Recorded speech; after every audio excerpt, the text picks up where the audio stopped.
다 함께 일어나셔서 오늘 말씀 봉독하시겠습니다. 오늘 말씀은 시편 3편입니다. 시편 3편 구약 페이지 805쪽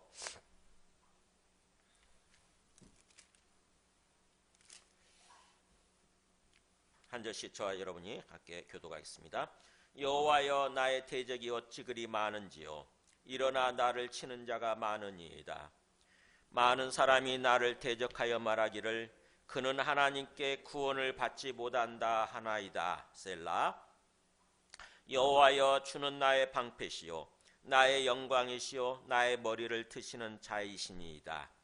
내가 나의 목소리로 여호와께 부르짖으니 그의 성산에서 응답하시는도다. 셀라.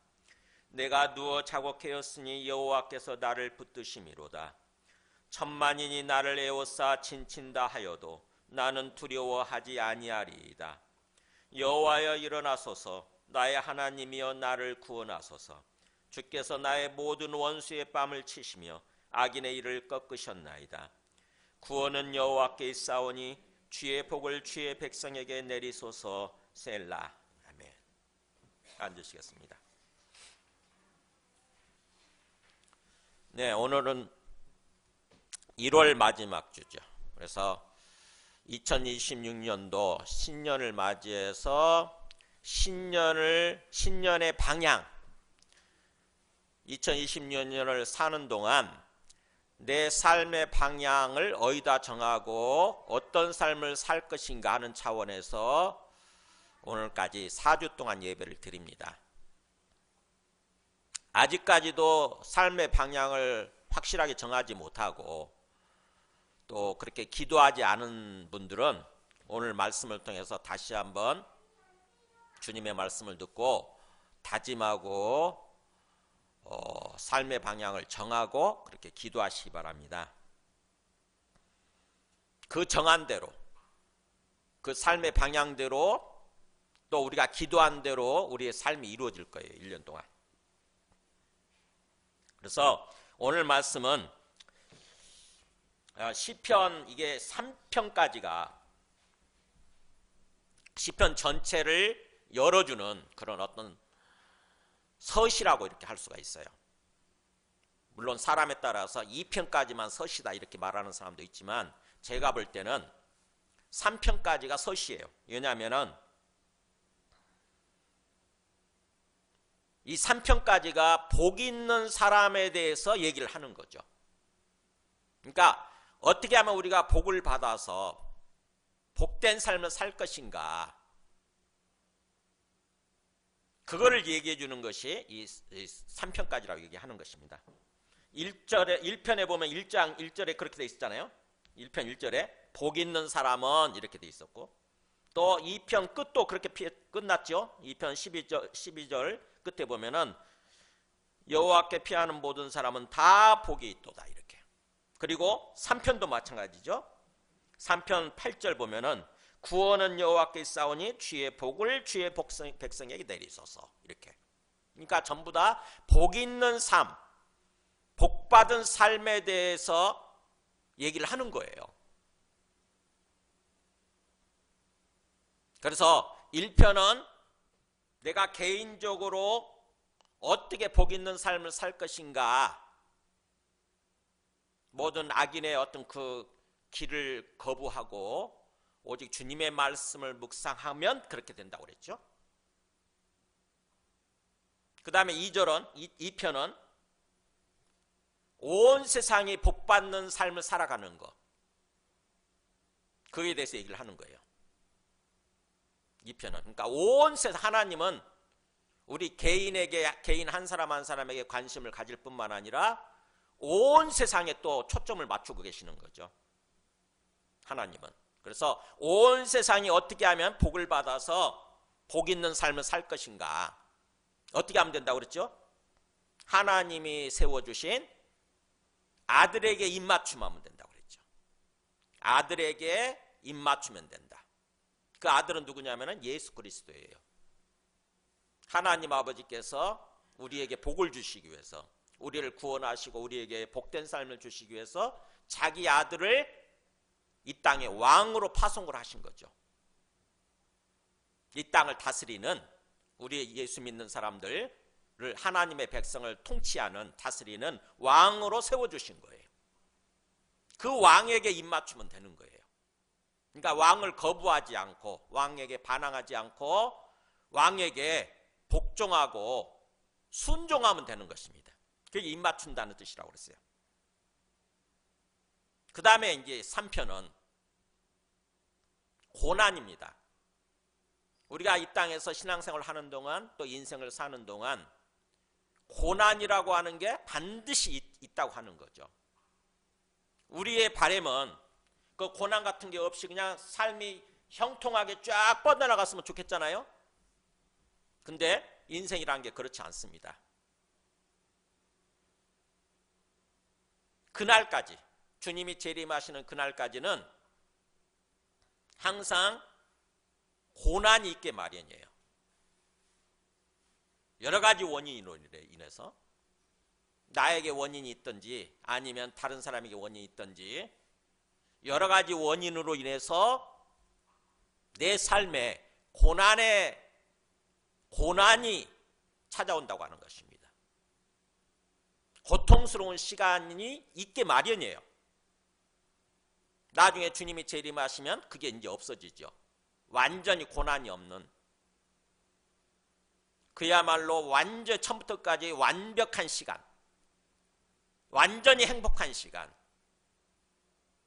완전히 평안한 시간, 그런 시간을 살게 될 텐데, 그러나 그날까지는, 주님이 재림하시는 그날까지는 이 땅에서 신앙생활을 하는 동안 고난의 시간을 우리가 겪게 마련이라고 하는 것입니다.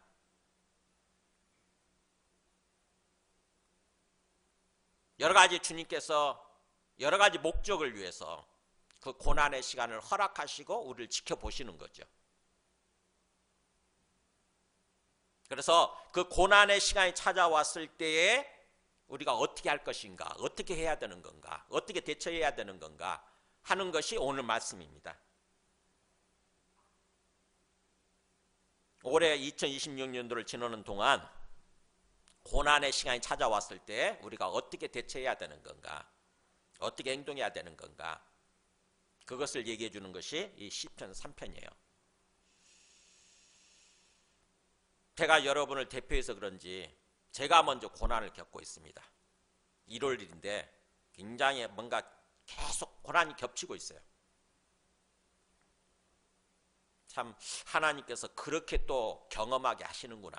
주님의 말씀을 깨닫고 주님의 말씀을 잘 전하도록 하기 위해서 나로 하여금 그렇게 또 경험하게 하시는구나 하는 것을 제가 절감을 합니다. 이렇게 또 그렇게 생각을 해요.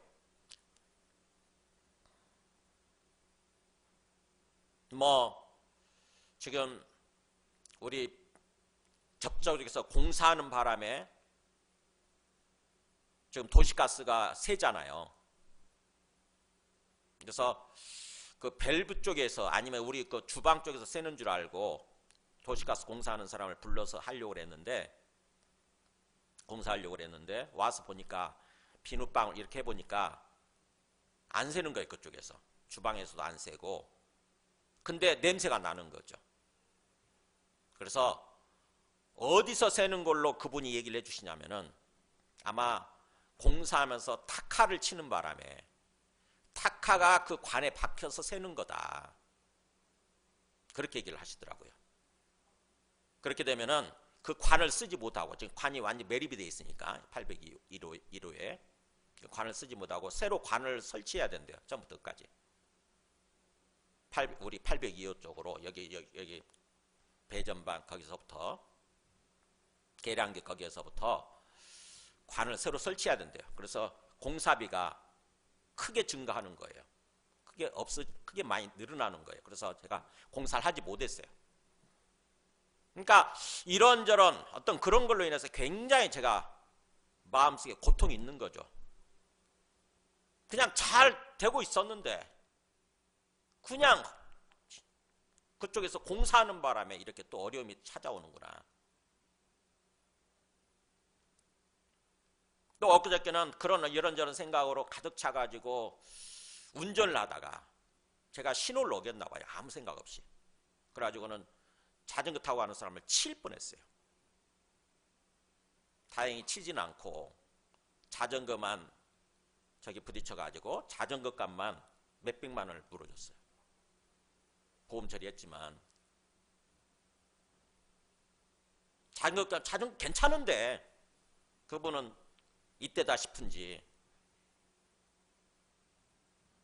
자전거 그냥 가서 그러니까 핸들이 틀어져서 자전거 AS 센터 가지고 와서 그분이랑 같이 가서 이렇게 나사 풀고 다시 핸들을 잡으니까 바로 잡아지더라고. 그런데도 불구하고 자전거 수리 비용을 300만 원을 달라고 그래요. 그러니까 이런저런 고난이 찾아와 굉장히 힘든 거예요, 마음이. 그럴 때에 우리가 어떻게 할 건가 하는 것입니다. 오늘 3장 3편, 시편 3편 보세요. 1절에 보면은 여호와의 나의 대적이 어찌 그리 많은지요 일어나 나를 치는 자가 많으니이다. 많은 사람이 나를 대적하여 말하기를 그는 하나님께 구원을 받지 못한다 하나이다. 이렇게 나오죠. 그러니까 이 3편을 지은 사람이 다윗인데 지금 어떤 상황입니까? 대적이 많은 거예요. 다윗을 적대시하는 대적이 많은지요. 어찌 그리 많은지 그러잖아요. 엄청 많다 보니까 이렇게 표현하는 거죠. 나의 대적이 왜 그렇게 많습니까? 일어나 나를 치는 자가, 나를 공격하는 자가 많으니이다. 그러면서 2절에 그랬죠. 많은 사람이 나를 대적하여 말하기를 뭐라고까지 표현하냐면 그는 하나님께 구원받지 못한다 이렇게 표현하는 거예요. 저 사람은 죄를 많이 지었기 때문에 하나님이 저 사람을 구원해 주지 않을 거야. 하나님이 저 사람을 보호해 주지 않을 거야 라고 그런 부분까지, 신앙 부분까지 어떻게 보면은 건드리는 거죠. 그러니까 다윗이 지금 처한 상황이 어떤 상황인가 잘 생각해 보세요. 지금 이 일이 어떤 일로 인해서 일어났냐면은 표제에 그렇게 되어 있죠. 제목에, 이 시의 제목에 다윗이 그의 아들 압살롬을 피할 때에 지은 시라고 되어 있어요. 어떤 상황이냐? 아들 압살롬에 의해서 반역이 일어난 거예요. 다른 사람도 아니고 자기 친아들이에요. 셋째 아들이죠. 압살롬이 반란을 일으킨 것입니다. 그래서 결국에는 왕을 죽이려고 그러니까 왕이 이제 피난을 가는 거예요. 왕이 피난을 갈 때 그거를 불쌍히 여기면서 우리는 왕의 편을 들겠습니다. 왕님 걱정하지 마세요. 이래야 될 판인데 그렇지 않은 겁니다. 사람들이 다 등을 돌리는 거예요. 수많은 사람들이 등을 돌리고 거봐요. 당신이 잘못했으니까, 당신이 죄를 지었으니까 이런 일이 일어나죠. 당신은 죽을 거예요. 이런 사람들이 있는 거죠.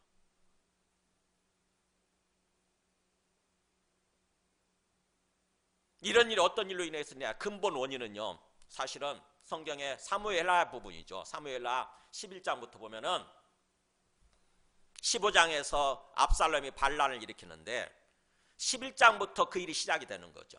11장에 보면은 다윗이 뭡니까? 큰 죄를 범해요. 일생일대의.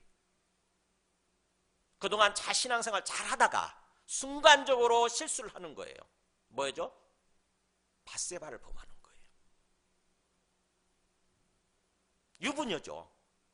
우리아의 아내잖아요.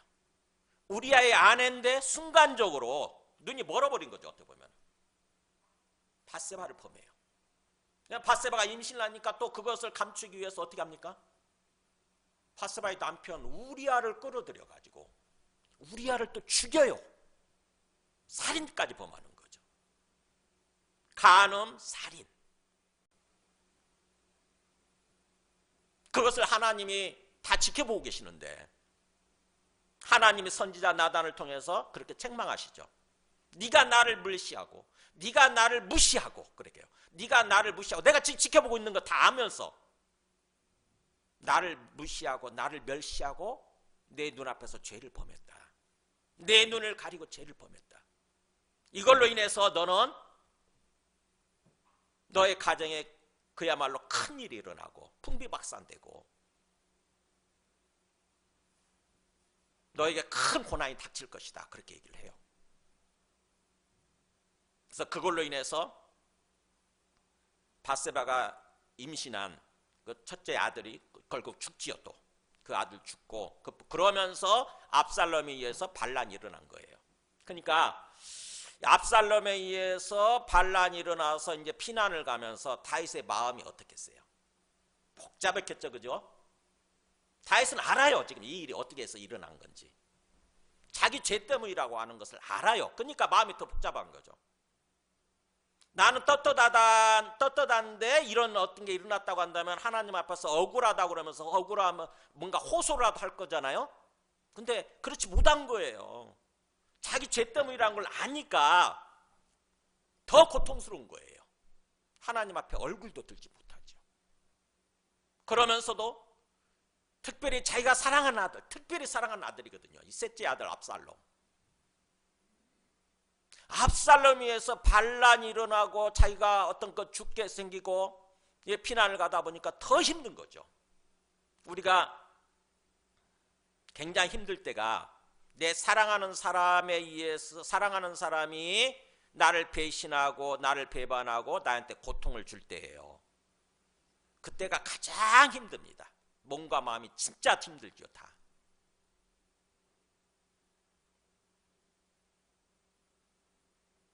오늘 말씀을 준비하다가 제가 생각난 게 1994년도예요. 제가 한참 젊을 때죠. 94년도에 누가 있었냐면 박한상이라는 사람 혹시 기억나세요? 박한상. 23살 먹은 청년. 삼성동에서 일어난 일이에요. 서울 삼성동에서. 부자 동네. 그 아버지가 한약 사업을 하면서 한약재로 살면 돈을 많이 벌었어요. 100억, 그때 당시 100억이에요. 그러니까 엄청난 부자인 거죠. 근데 이 아들 박한상을 유학을 보낸 거예요. 근데 아들 그 사람이 자기 집이 부자니까 뭐 공부하겠어요? 공부 안 하고 빈둥빈둥 놀다가 결국 귀국을 했는데 아버지가 계속 책망하는 거죠. 그때 당시 굉장히 야타족이 유행했던 시절이에요. 서울 그 힐탑 근처에서 뭐 외제차가 쫙 쓰면서 딱 창문이 열리면서 야타 그러면은 그 아가씨들이 이렇게 타고 그랬던 시절. 그래가지고 그게 막 뉴스에 나오고 그랬어요. 근데 박한상이도 그렇게 한 거죠. 그래서 아버지가 계속 책망한 것입니다. 그러니까 이 아이가 아버지의 책망을 이렇게 받아들이는 것이 아니라 아버지에 대해서 분노를 한 거죠. 분한 마음 품은 거예요. 그러면서 또 아버지를 내가 죽이고 없애면 저 100억 재산이 내 거가 될 거다. 이런 생각을 해가지고 아버지 어머니를 칼로 400번?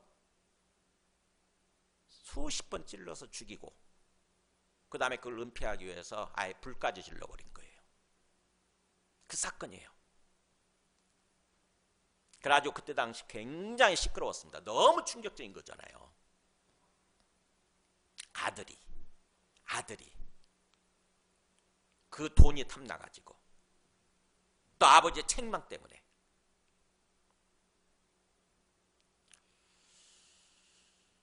그래서 그 아버지가 죽어가면서 아들의 아마 이렇게 뭔가 칼로 찌를 때 아들의 발을 물었던 것 같아요. 그 발로 문 이빨 자국 때문에 들통이 난 거예요. 다. 이 아들이 치료받기 위해서 병원에 갔다가 간호사가 다 그것을 발견한 거죠. 그 부모 마음이 어떻겠어요? 생각해 보세요. 죽어가면서 내 사랑하는 아들인데 내가 사랑하는 아들인데 그래서 어떻게 보면 한 달에 엄청나게 그때 당시 엄청난 어떤 용돈을 줬다고 그래요. 그러다 보니까 잘못 키운 거예요. 일종의. 결국 부모의 은혜도 모르고 그런 식으로 부모를 향해서 어떻게 보면은 대적을 한 거죠. 일종의 그런 거 아닙니까? 지금 아들 압살롬이 다윗이 특별히 사랑하는 아들이거든요. 정말 잘생겼고 키도 크고 그러다 보니까 굉장히 다윗이 사랑했던 아들인데 그 아들 압살롬이 진짜 이름도 압살롬이야. 완전히 반란을 일으킨 거예요. 그래서 그것에 의해서 지금 다윗이 도망가면서 피난 가면서 지금 그 상황을 얘기하는 것입니다. 나의 대적이 어찌 그리 많은지요. 일어나 나를 치는 자가 많으나이다. 많은 사람이 나를 대적하면서 뭐라고 그러냐면은 저 사람은 죄를 많이 지었기 때문에 하나님께서 보호하지 않으실 거다. 하나님께서 구원하지 않으실 거다. 이렇게 얘기하는 거예요. 어떻게 보면 신앙적인 부분까지 구원 부분까지 건드리는 거죠. 그럴 때 얼마나 힘들겠습니까? 그렇잖아요. 마찬가지로 우리도 원인이 어디에 있든지 다윗 같은 경우는 자기한테 원인이 있는 거죠. 근데 우리는 우리에게 원인이 없어도 고난의 상황을 맞이할 수 있다고 하는 것입니다. 하나님이 그렇게 하신 거예요. 왜냐? 그 고난의 상황을 통해서 하나님 뭔가 다루시고자 하는 부분이 있는 거예요. 로마서 8장 14절 보면 우리가 고난의 시간을 겪게 될 거라고 하는 것을 얘기를 해요. 무릇 하나님의 영으로 인도함을 받는 사람은 곧 하나님의 아들이라. 그러니까 하나님의 성령이죠. 성령의 인도함을 따라서 삶을 사는 사람들은 다 하나님의 아들, 하나님의 자녀들이라고 하는 거죠. 우리가 지금 그렇잖아요. 우리가 성령을 받고 성령의 인도함을 따라서 삶을 살고 있는 하나님의 아들들, 하나님의 자녀들이에요. 그 아들이라고 하는 의미는 뭐냐? 성경적으로 자녀이면 또한 상속자, 곧 하나님의 상속자요 그리스도와 함께한 상속자니. 성경에서 아들이라는 말, 자녀라는 말은 상속자란 뜻이에요. 하나님의 것을 다 물려받아서 누리면서 살아갈 사람들이에요. 후보자들이에요. 후계자들이에요. 하나님의 후계자들, 하나님의 상속자들이에요. 우리가 다 그런 존재들이라고 하는 것입니다. 장차 우리는 하나님이 갖고 계신 것들 있죠. 영원히 사는 거, 뭔가 행복한 거, 사랑이 충만한 거, 기쁨이 충만한 거, 거룩한 거, 이 하나님의 것을 다 물려받아서 영원히 그것을 누리면서 살아가게 될 그런 후계자들이에요. 근데 그리스도와 함께 상속자라는 거죠. 우리가 장차 그리스도와 함께 물려받아가지고 그리스도와 함께 살아가는 거예요. 그런데 그 상속자가 되기 전에, 상속자가 되기 위해서 하나님이 뭘 허락하시느냐? 우리가 그와 함께 영광을 받기 위하여 고난도 함께 받아야 할 것이니라. 완전히 후계자로 상속자로 세워지는 게 영광 받는 거잖아요. 지금 이재용 씨가 그야말로 삼성의 상속자가 돼가지고 엄청난 영광을 누리고 있지 않습니까? 요즘 특히 잘 나가더라고, 삼성이. 그러는 것처럼 우리들도 장차 하나님의 그 영광스러운 그런 상속자가 되기 위해서 이 땅에서는 고난도 함께 받아야 할 것이니라. 고난도 받아야만 된다는 거죠. 그러니까 이 땅에서 살아가는 동안 고난이라고 하는 것은 어떻게 보면 상속자로 세우기 위한 훈련 과정이라고 생각하면 돼요. 상속자답게 세우기 위한 훈련 과정이에요. 재벌 기업의 그 상속자들 있잖아요. 그 사람들이 상속자로 세워지기 전에, 그야말로 회장이 되기 전에 제일 말단 직원부터 입사시켜가지고 말단 직원부터 훈련을 시킵니다. 항상 그렇게 해요. 이재용 씨도 그랬잖아요. 이재용 씨도 직원으로 이렇게 입사해가지고 훈련 받았잖아요. 그러는 것처럼 우리들도 마찬가지라는 거죠. 우리가 하나님의 아들들이고 하나님의 자녀들인데 장차 하나님의 상속자가 되기 위해서는 이 땅에서 훈련 시간이 필요하다고 하는 것입니다. 그게 고난의 시간이래요. 고난의 시간을 통해서 비로소 우리의 심령이, 우리의 영혼이 연단되어지고 훈련되어지는 거죠.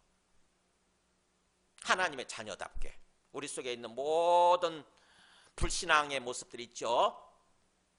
나를 주장하는, 내가 주인 되어 살아가는 그런 어떤 불신앙의 모습들이 다 걸러져야 되는 거예요. 오직 하나님만을 주님으로 모시고 살아가는 그런 심령이 되어져야 되는 거죠. 그래서 그것을 위해서 나를 비우는 훈련, 나의 심령, 나의 영혼을 비우는 훈련이 바로 이 고난의 시간이에요. 저도 그렇게 되더라고. 이번 고난을 맞이해서 내가 지금 어떻게 살았지? 이런 생각이 드니까 자꾸 주님 앞에서 나를 돌아보면서 기도하게 되더라고요. 그리고 나를 비우게 되더라고. 주님이 지금 어렵지만 주님이 주인이시고 주님이 내 삶의 주인이시고 주님이 이 상황의 주인 되심을 믿습니다. 주님께서 주관해 주세요. 주님께서 은혜 베풀어 주시고 주님께서 주관해 주세요라고 자꾸 그렇게 기도를 하게 되더라고. 그게 고난의 목적인 거죠. 그래서 이 땅에서 신앙생활 하는 동안, 오래 신앙생활 하는 동안 고난이 찾아오게 되면 우리가 어떻게 행동을 해야 되느냐, 어떤 태도로 받아들여야 되느냐. 야고보서 1장 2절 보면은 내 형제들아 너희가 여러 가지 시험을 당하거든 온전히 기쁘게 여기라 이거잖아요. 시험이 고난이죠. 고난을 당하거든 뭐라고 그래요? 기쁘게 여겨라. 기쁘게. 막 그냥 분노하고 원망하지 말고 그냥 감사하면서 주님 감사합니다 그러면서 그렇게 받아들이라는 거죠. 온전히. 왜냐? 그 시험의 목적이 뭐냐? 고난의 목적이 이는 너희 믿음의 시련이, 시련이라고 표현되는데 여기서 똑같은 말이 믿음의 시련이, 즉 고난이 인내를 만들어내는 줄 너희가 알미라. 뭐예요? 우리 속에 인내심을 키우기 위한 거라는 거죠. 어쩔 수 없어요. 그냥 뭔가 내가 인내 안 하려고 해도 인내할 수밖에 없게 되더라고. 그 문제가 완전히 해결될까지는 계속 버텨야 되잖아요. 그죠? 견뎌야 되잖아요. 그러면서 내 마음속에 마음의 힘이 길러지는 거죠. 인내심이라는 게 그거잖아요. 어떤 어려운 상황 속에서 내가 그걸 견뎌낼 수 있는, 버텨낼 수 있는 마음의 힘이 필요하잖아요. 그 인내심을 키우기 위해서 주님께서 그렇게 하신다고 하는 거죠. 그러면서 인내를 온전히 이루라. 그래서 끝까지 인내하라는 거죠. 끝까지 인내하라. 그러면 이는 너희로 온전하고 구비하여 조금도 부족함이 없게 하려 함이라. 상속자가 되는데 조금도 부족함이 없는 모습, 온전하고 구비된 모습, 잘 갖춰진 모습, 이런 사람이 된다고 하는 거죠. 이게 시련, 고난을 우리한테 허락하신 하나님의 의도, 하나님의 뜻이라는 것입니다. 그래서 2026년도를 보내면서 분명히 크고 작은 어려움들이 생길 거예요. 크고 작은 어려움의 시간들이 있을 거예요. 그때 중요한 것은 오늘 말씀을 기억하는 것입니다. 어떻게 대처해야 되는지. 우리가 이 땅에 사는 동안 기본적으로 하나님을 전혀 믿지 않는 악인들은요, 자신의 욕망 때문에 고난을 겪게 돼요. 자신의 육신의 욕망 있죠? 자신의 육신의 욕망이, 육신이 그 마귀한테 딱 사로잡혀 가지고 마귀가 시키는 대로 악한 삶을 살잖아요. 다른 사람한테 피해를 주고 상처를 주고 그런 삶을 산다고요. 반면에 우리 하나님을 믿는 우리 선인들 있죠. 우리 의인들은 어떻게 되느냐? 내가 특별히 잘못하지 않아도, 특별히 내가 죄를 짓지 않아도 그 악인들한테 영향을 받아요. 악인들한테 상처를 받는다고요. 그 악인이 내 주변에 있는 사람이라고 한다면 그 악인들로부터 상처를 받아가지고 내 마음이 무너지죠. 지금 다윗처럼. 다윗은 의인이잖아요. 다윗은. 근데 그 아들 압살롬 때문에 상처를 받고 마음이 무너지는 거예요. 그래서 마음속에 여러 가지 미움과 원망과 분노 이런 것들로 가득 차게 되겠죠. 그러면서 마음이 무너지는 거예요.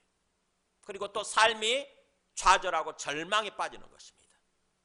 그게 고난이에요. 그게 고난.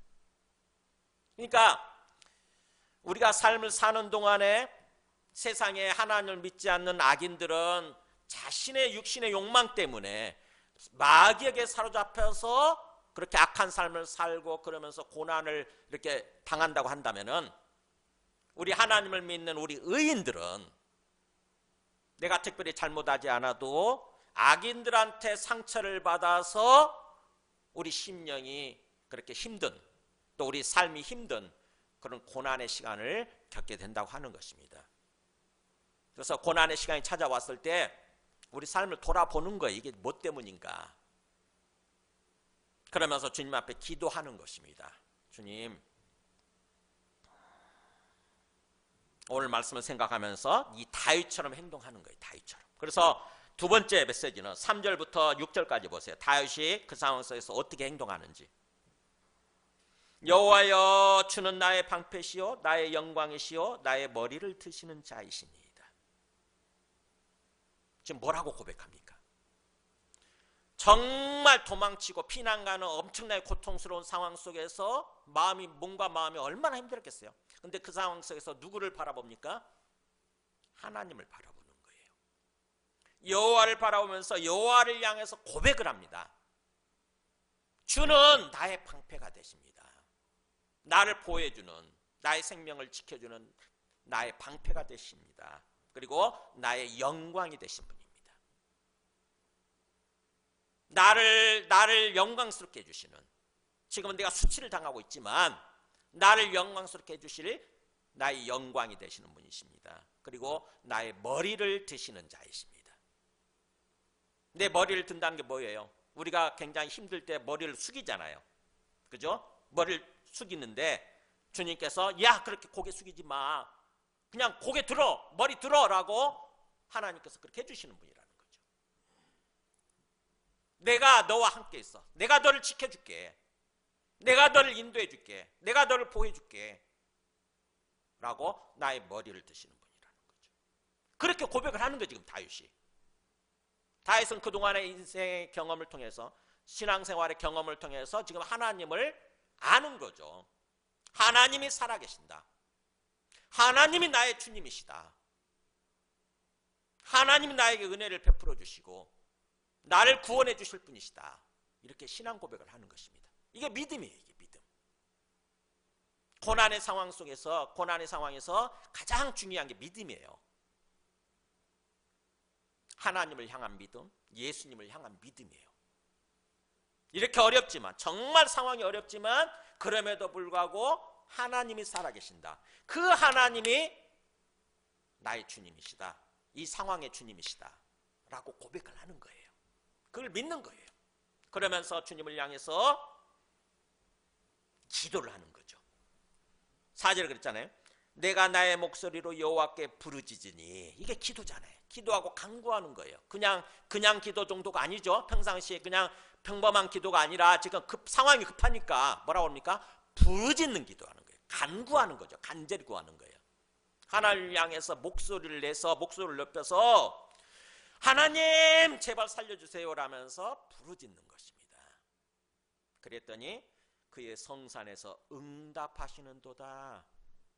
하나님이 계시는 거룩한 산, 성산, 바로 하나님이 계시는 시온산을 말하는 거죠. 예루살렘 성이 있는, 예루살렘 성전이 있는 그곳을 말하는 거예요. 하나님의 임재 처소. 그때 당시는 성전에 하나님 임재하시잖아요. 근데 지금은 그렇지 않죠. 지금은 어디서나 임재하시는 거예요. 하나님이 어디서나 하나님을 만날 수 있어요. 우리가 일을 하면서도, 작업장에서 일을 하면서도 하나님을 만날 수 있어요. 하나님이 아예 우리 안에 들어오셨잖아요. 그래서 우리의 마음 자체가 성전이에요. 사실은요. 하나님의 임재처소예요. 그러니까 우리는 하나님께 부르짖으면 하나님이 나 여기 있다라고 응답하시는 거죠.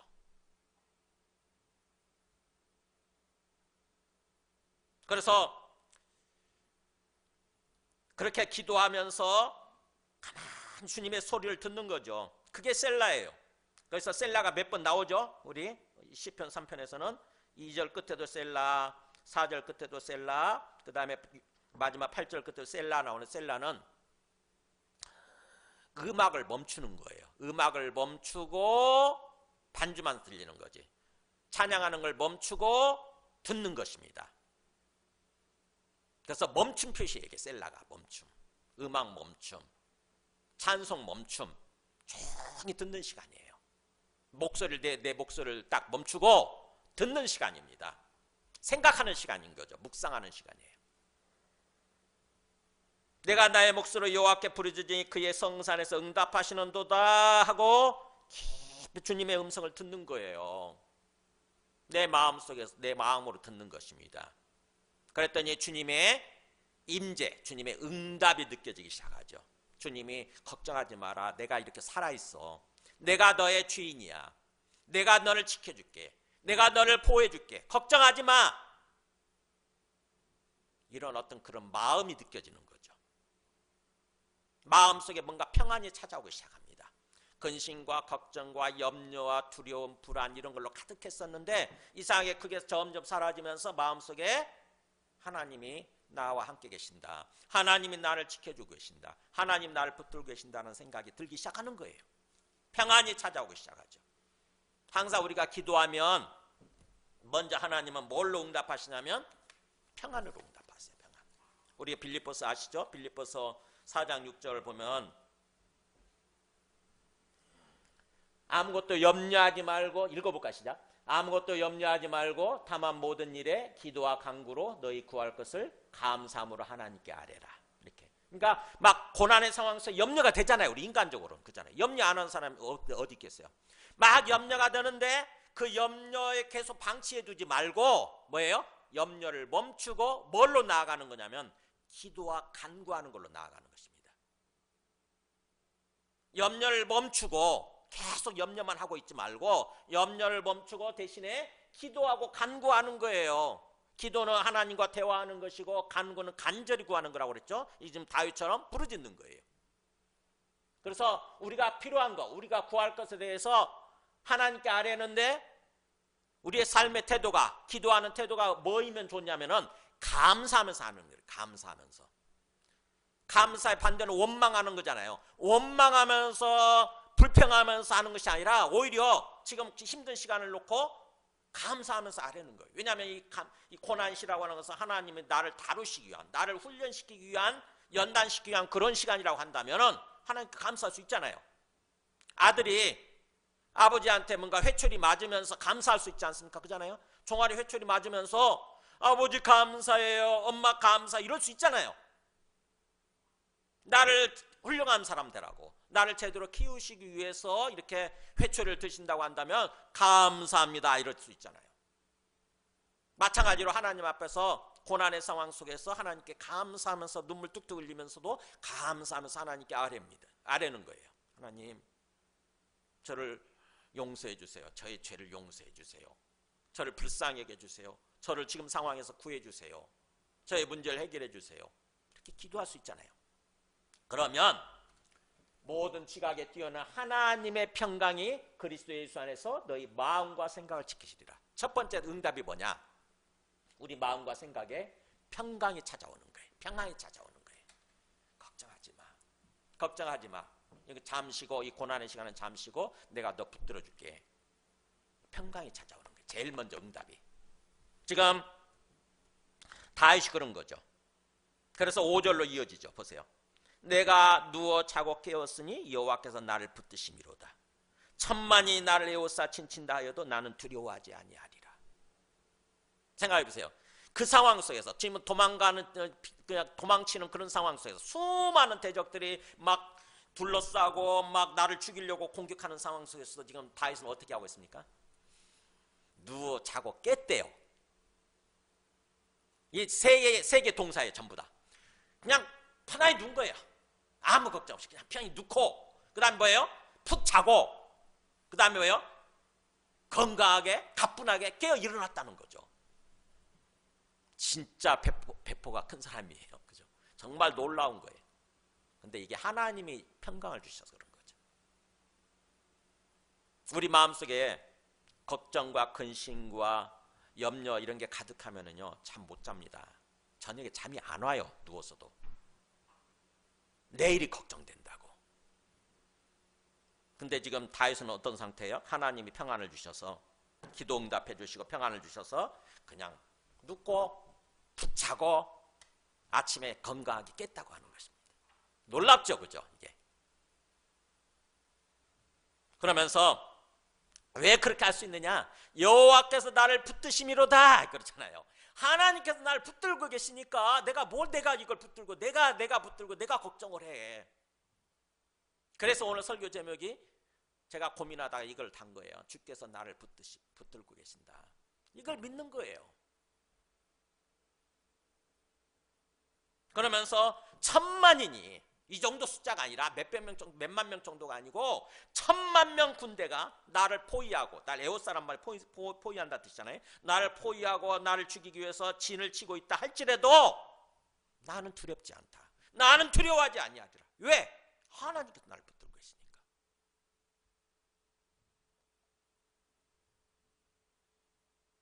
우리가 고난의 상황 속에서 이렇게 다윗처럼 행동하는 거예요. 다윗처럼 먼저 하나님을 바라보고 하나님 앞에 나가서 믿음을 고백하는 것입니다. 하나님이 살아계시고 나의 주가 되심을 믿습니다. 하나님이 나의 방패시고 나의 보호자가 되시고 나의 문제 해결자, 나를 구원할 자이심을 믿습니다. 그러면서 주님께 기도하는 것, 주님 나를 불쌍히 여기시고 나를 구원해 주세요. 나를 이 고난의 상황 속에서 나를 구원해 주세요. 주님이 해결해 주세요. 주님이 앞장서 주세요. 이렇게 기도하는 거예요. 그러면 주님께서 우리 마음속에 딱 그게 가만히 그렇게 기도하면서 주님께 완전히 내 주권을 주님께 넘겨드리면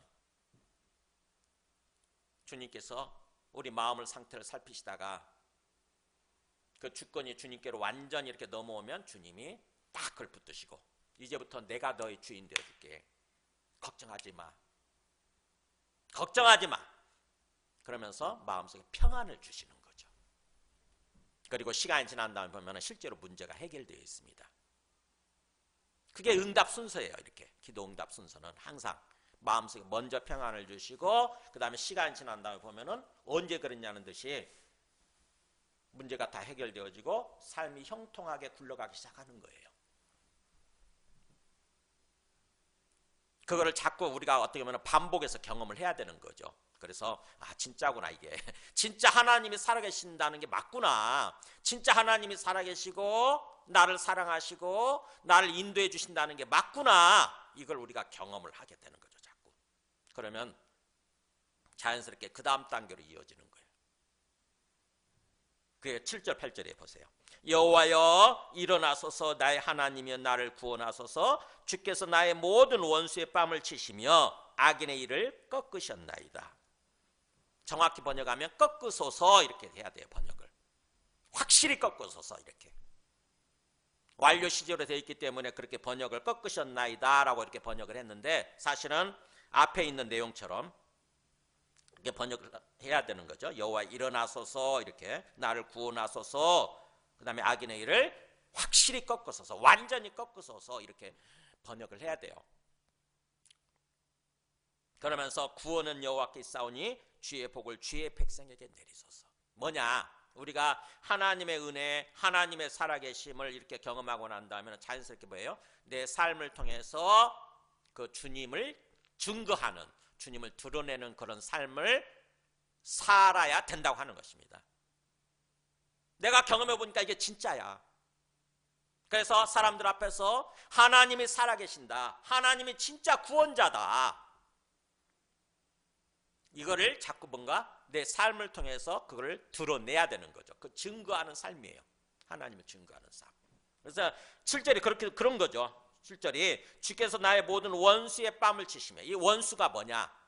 지금 앞에 있는 다윗을 공격하는, 다윗을 대적하는 사람들일 수도 있지만 궁극적으로 뭐냐면 이게 사탄이에요. 사탄의 세력이에요. 마귀 세력. 사탄의 세력을 완전히 뺨을 치시며 그 다음에 그 사탄의 이빨을 완전히 부러뜨리소서, 박살내버리소서, 이거예요.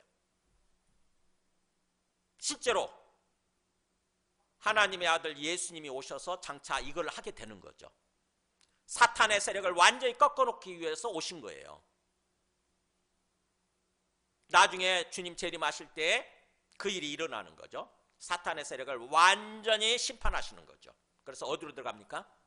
불못 속으로 들어간다고 그러잖아요. 불못 속에 쳐넣어버리는 거죠. 그 불못 속에서 영원히 고통받으면서 있는 거예요. 마귀 세력.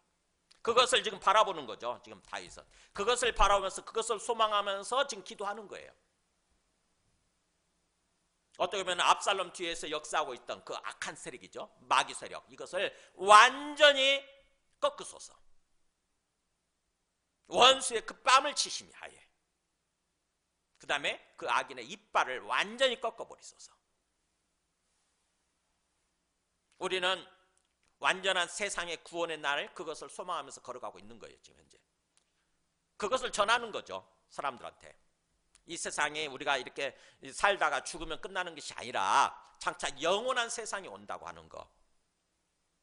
영원한 세상. 완전히 하나님이 통치하시는 완전한 어떤 영원한 세상. 그게 천국이잖아요.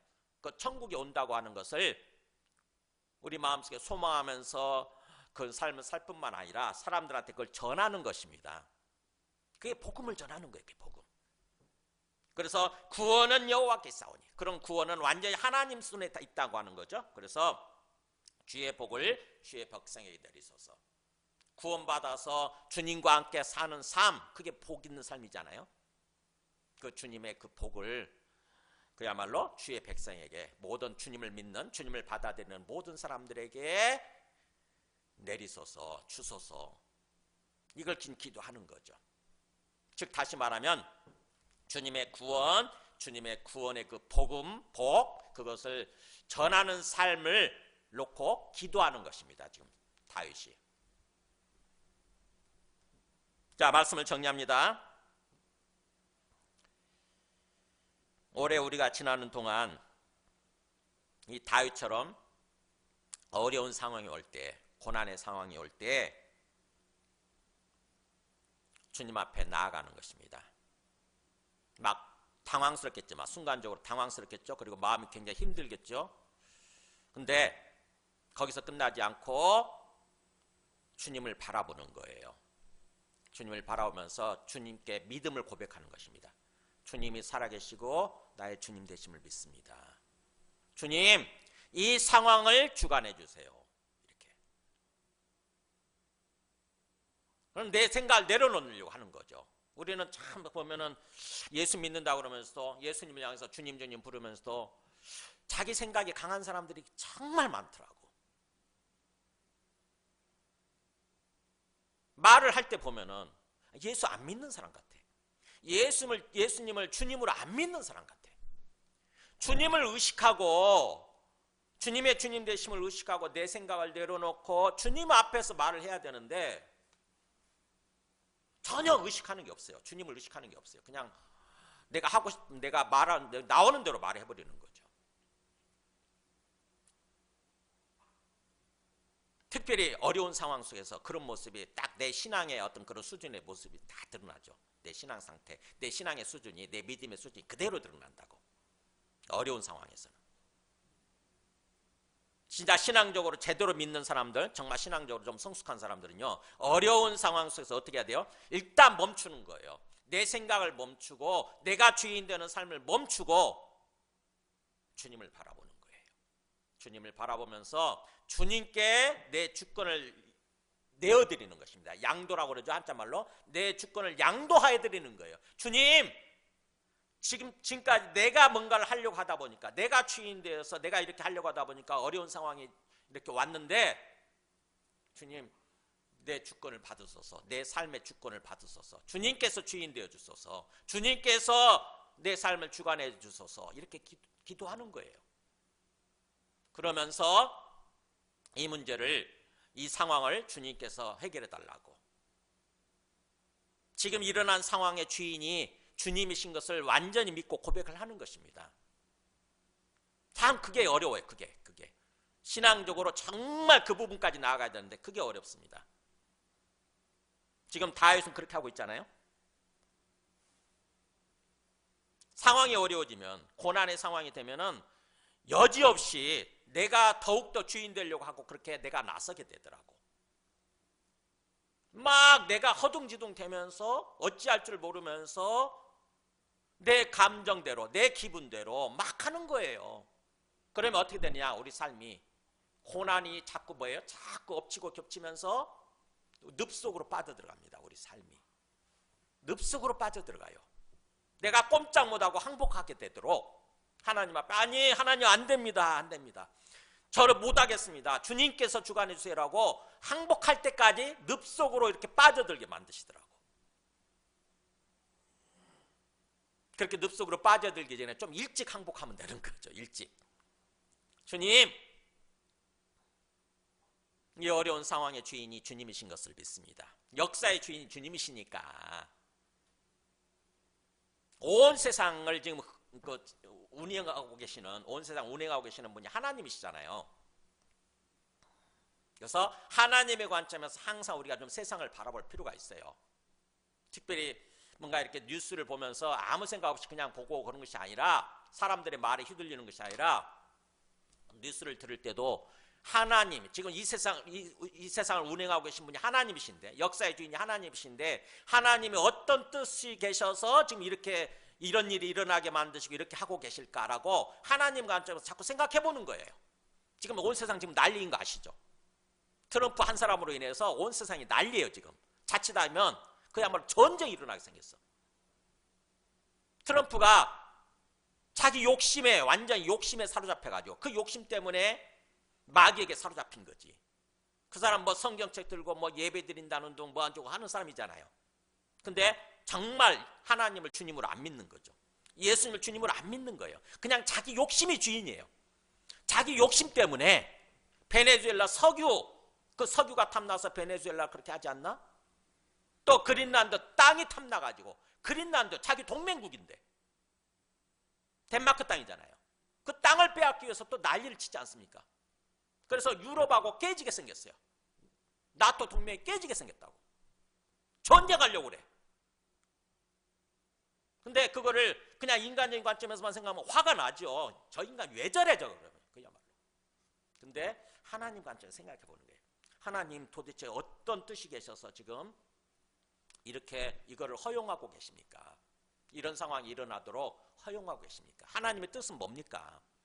이런 상황 속에서 우리는 어떻게 대처해야 됩니까? 어떻게 행동하고 어떻게 기도해야 됩니까? 라고 하나님께 묻는 거예요.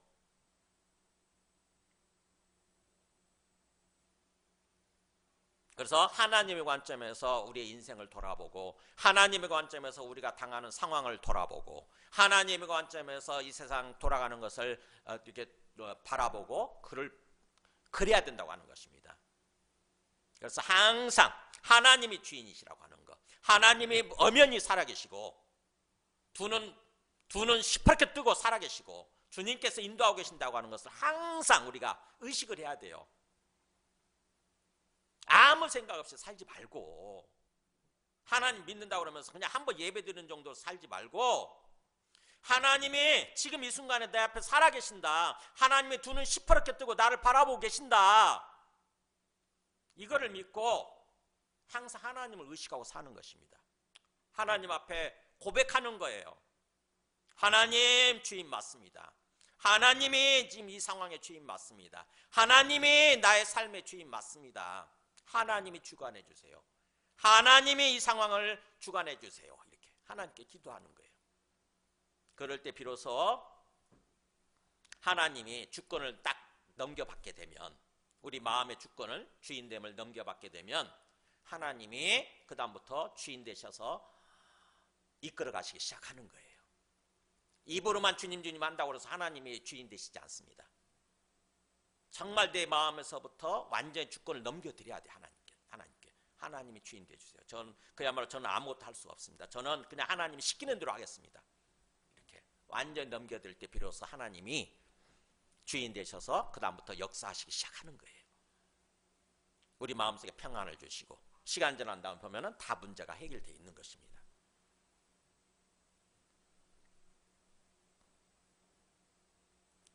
오늘 말씀을 통해서 올해 2026년도 삶을 예상하면서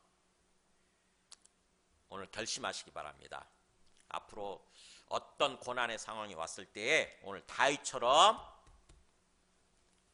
주님 앞에 내가 나아가리라. 주님을 바라보면서 주님의 살아계심과 주인 되심을 고백하고 주님께 내 주권을 넘겨드리리라. 그래서 주님께 기도하고 간구하면서 그렇게 살리라 라고 다짐하시기 바랍니다. 그것을 위해서 주님이 주인 되시기 위해서, 우리 삶의 주인 되시기 위해서 주님이 하나님의 아들이신 분이 이 땅에 오신 것이고, 더욱더 우리 마음속에 들어와 버리신 거예요. 이 다윗보다도 우리는 큰 은혜를 받은 사람이라는 게 바로 그거예요. 다윗의 마음속으로 하나님이 들어오시지 않았다고. 그냥 앞에 계셨을 뿐이에요. 그래서 시편 16편에 가면은 내가 여호와를 항상 내 앞에 모시며 이렇게 얘기한다고요. 내 앞에 모시며. 그러니까 다윗은 항상 하나님이 앞에 계신다고 생각하고 그걸 믿고 산 거죠. 근데 우리는 다윗보다 더 큰 은혜를 받은 게 아예 하나님의 아들이신 분이, 주님이 우리 안에 들어오신 거잖아요. 이게 얼마나 놀라운 일입니까? 요한복음 14장 17절에 그렇게 돼 있잖아요. 그는 너희와 함께 거하시며 또 너희 속에 계시겠습니다. 보세요. 주님이 우리와 함께 사실 뿐만 아니라 아예 우리 속에 계시겠대요. 이게 만약 거짓말이라고 한다면 우리는 하나님 믿을 필요도 없고 성경 이거 찢어버려야지. 그잖아요. 근데 이게 사실이라고 한다면은 그야말로 엄청난 거 아닙니까? 그잖아요. 이게 사실일 거잖아요. 저는 사실이라고 믿어요. 실제로 해보니까 사실이더라고. 주님이 내 안에 계신다는 게 사실이다고요. 그래서 나와 함께 항상 살고 계신다는 게 이게 사실이에요. 그걸 믿고 고백하고 기도할 때 주님께서 움직이시기 시작하더라고. 주님께서 역사하시기 시작하더라고요. 그래서 사도 바울도 갈라디아서 2장 10절 마지막 말씀이겠네요. 사도 바울도 그렇게 믿고 살았어요. 보세요. 내가 그리스도와 함께 십자가에 못 박혔나니, 읽어볼까요? 시작. 그런즉 이제는 내가 사는 것이 아니요 오직 내 안에 그리스도께서 사시는 것이야. 거기까지요. 이제 내 안에 내가 사는 것이 아니라 내 안에 누가 살고 계신다고요? 그리스도께서 살아계신다. 그리스도께서. 이 믿음으로 살았다고. 이게 참된 신앙생활이에요. 이제 내가 주인 되어서 내가 뭔가 내 인생을 이끌어가려고 하는 것이 아니라, 내가 막 나서고 내가 주제없이 능력도 없으면서 내가 막 나서고 내가 뭔가를 하려고 하고 그런 것이 아니라 뭐예요? 내 안에 계시는 주님을 내세우는 거예요. 주님을 앞장 세우는 거예요. 주님이 주관해 주세요. 그럼 나는 주님 뒤에 숨어서 주님이 결정하시고 주님이 행하시는 대로 졸졸 따라가는 거죠. 그럴 때 문제가 해결되는 거예요. 그럴 때 고난의 상황이 빨리 끝나는 거예요. 그래서 이제 내가 육체 가운데 사는 것은, 내가 육체 가운데 지금 살고 있죠. 멀쩡히. 그죠?